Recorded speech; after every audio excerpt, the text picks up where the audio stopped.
نحمده ونصلي ونسلم على رسوله الكريم أما بعد فأعوذ بالله من الشيطان الرجيم بسم الله الرحمن الرحيم وإذ قلنا لك إن ربك أحاط بالناس وما جعلنا الرؤيا التي أريناك إلا فتنة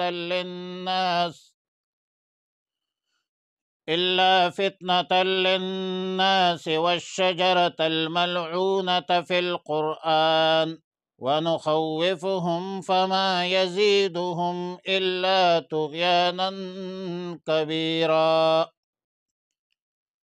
پارہ نمبر 15 سورہ بنی اسرائیل، رکوع نمبر 6، آیت نمبر 60۔ وَإِذْ قُلْنَا، اور جب ہم نے کہا، لَکَا، آپ سے، اِنَّ رَبَّکَ، بے شک تیرے رب نے، احاط بالناس، گھیر لیا ہے لوگوں کو، وما جعلنا الرؤیا التي اریناک، اور ہم نے نہیں بنایا وہ منظر جو دکھایا تھا ہم نے آپ کو، الا فتنةً، مگر آزمائش تھی، للناس، لوگوں کے لیے، والشجرة الملعونة فی القرآن، اور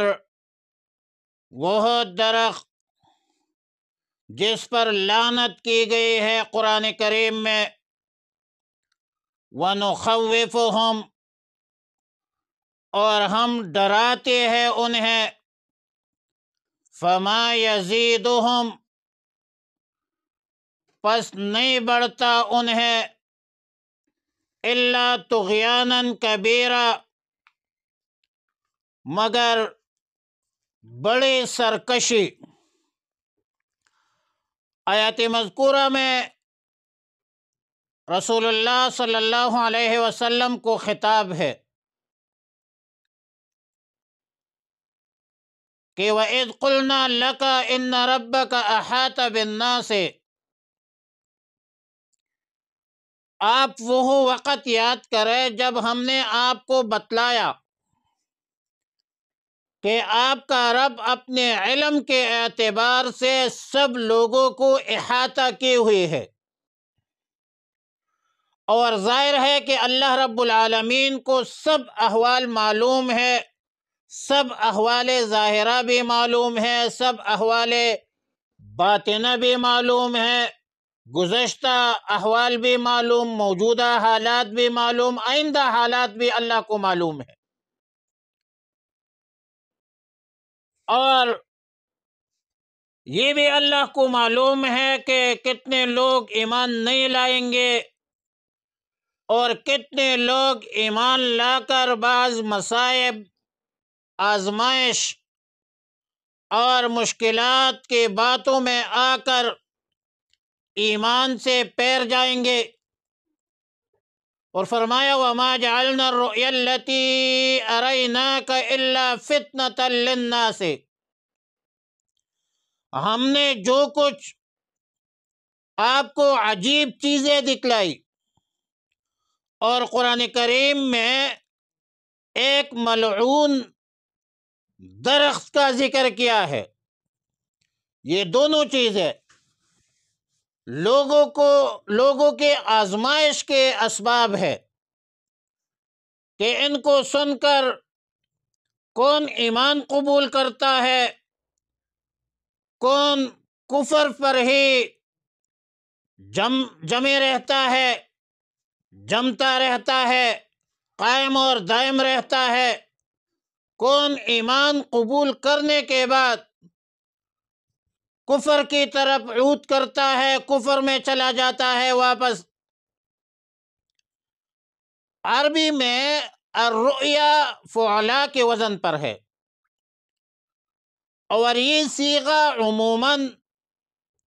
معنی کے اعتبار سے خواب کے لیے استعمال کیا جاتا ہے،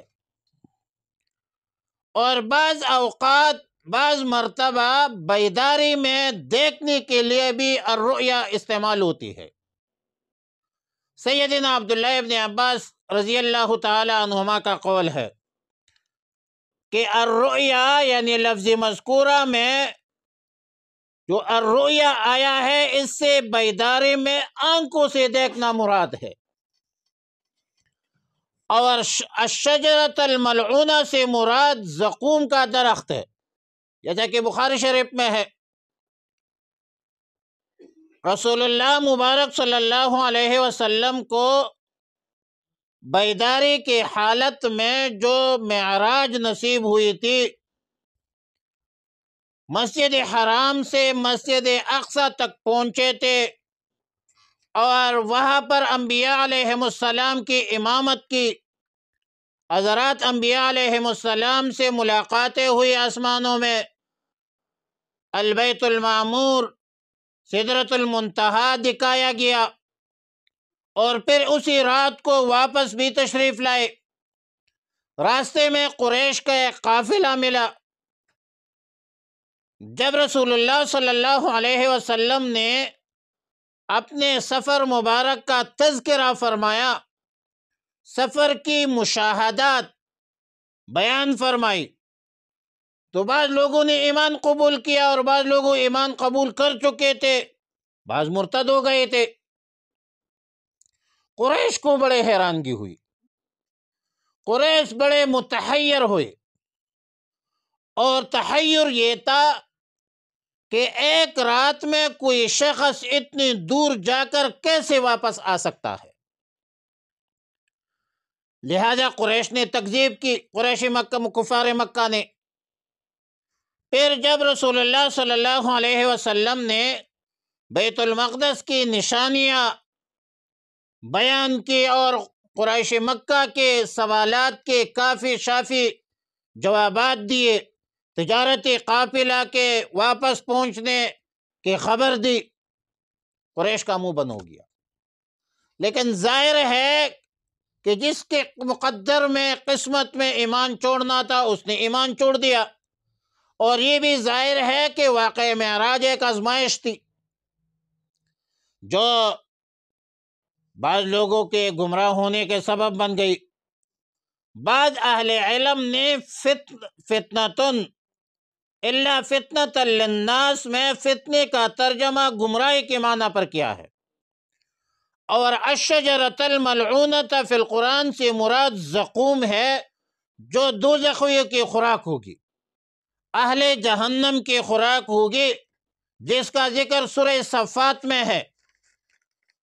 اور پھر فرمائے انا جعلنا فتنۃ للظالمین، ہم نے بلا شبہ اس درخت کو ظالمین کے لیے امتحان کا سبب بنایا ہے۔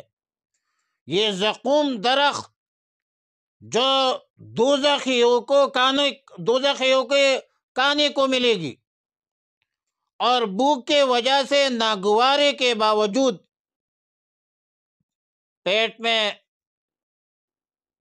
کھائیں گے، یہ لوگ پیٹ میں ڈالیں گے،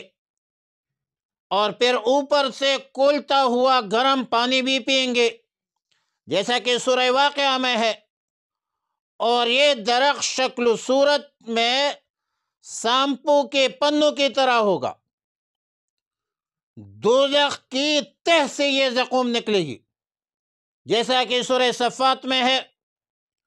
اور بدمزہ اس قدر ہوگا یہ درخت کہ اس کا ایک قطرہ دنیا میں ڈال دی جائے تو تمام دنیا کی روزی جو ہے بگاڑ کر رکھ دے گی، جس طرح کہ حدیث میں ہے۔ اور جب رسول اللہ صلی اللہ علیہ وسلم نے قریش کے سامنے اس درخت کا تذکرہ کیا تو قریش مکہ نے تکذیب کی، بلکہ استہزاء کی، مذاق اڑایا۔ ابو جہل کہتے تھے کہ ان کو دیکھو، یہ کہتے ہیں کہ تم دوزخ میں ڈالے جاؤ گے، کہتے ہیں کہ اس میں آگ ہوگی جو پتھر کو جلا دے گی، پھر یہ بھی کہتے ہیں کہ اس میں درخت بھی نکلے گا۔ اب درخت آگ کو جلا دیتی ہے، وہاں درخت کیسے اگے گی؟ درخت کیسے ہوگی؟ مطلب آگ میں درخت کا اگنا جو ہے یہ دنیاوی اعتبار سے، انسانی عقل کے اعتبار سے ناممکن سمجھتے تھے۔ وہاں پر عبد ابن ذبیح بھی موجود تھا جو اس وقت مشرک تھا۔ اس نے کہا کہ رسول اللہ صلی اللہ علیہ وسلم ہمیں زقوم سے ڈراتے ہیں، ہمارے نزدیک تو زقوم یہی مکن ہے، کھجور ہے۔ اور ابو جہل کہنے لگے کہ اے لونڈی ہمیں زقوم کھلا دے۔ وہاں مکن اور کھجور لے آئی تو کہنے لگے آؤ لوگو زقوم کھا لو، یعنی جس سے ہمیں رسول اللہ صلی اللہ علیہ وسلم ڈرا رہے ہیں وہ کہتے ہیں ہم۔ پھر اس کے بعد اللہ تعالیٰ نے زقوم کی کیفیت بیان کی اور سورہ صفات میں بیان کی۔ ذکرہ البغوی فی معالم التنزیل جلد 3 صفحہ نمبر 122 میں زقوم کے درخت کو، جس کا ذکر رسول اللہ صلی اللہ علیہ وسلم نے دوزخیوں کے عذاب کے ذیل میں اشارہ فرمایا ہے، ان مشرکین نے، ان بدبختوں نے اس کو کھجور اور مکن پر محمول کر دیا، استہزاء اور مذاق کیا، تو جس سے ان کے کفر میں، شرک میں مزید اضافہ ہوا۔ واقعہ معراج کی طرح زقوم کے درخت کی بھی ان بدبختوں نے تکذیب کی، اور ظاہر ہے کہ ان بدبختوں کے لیے یہ زقوم کے درخت آزمائش اور فتنہ بن گئی۔ اور چونکہ عرب کھانے کی مکروہ چیز کو طعام ملعون سے تعبیر کرتے ہیں، لہذا اللہ تعالیٰ نے وَالشَّجَرَةَ الْمَلْعُونَةَ فِي الْقُرْآن، ملعونہ کا لفظ ذکر کیا کہ یہ کوئی مکن نہیں ہے بھائی، کھجور نہیں ہے، یہ وَنُخَوِّفُهُمْ فَمَا يَزِيدُهُمْ إِلَّا طُغْيَانًا كَبِيرًا،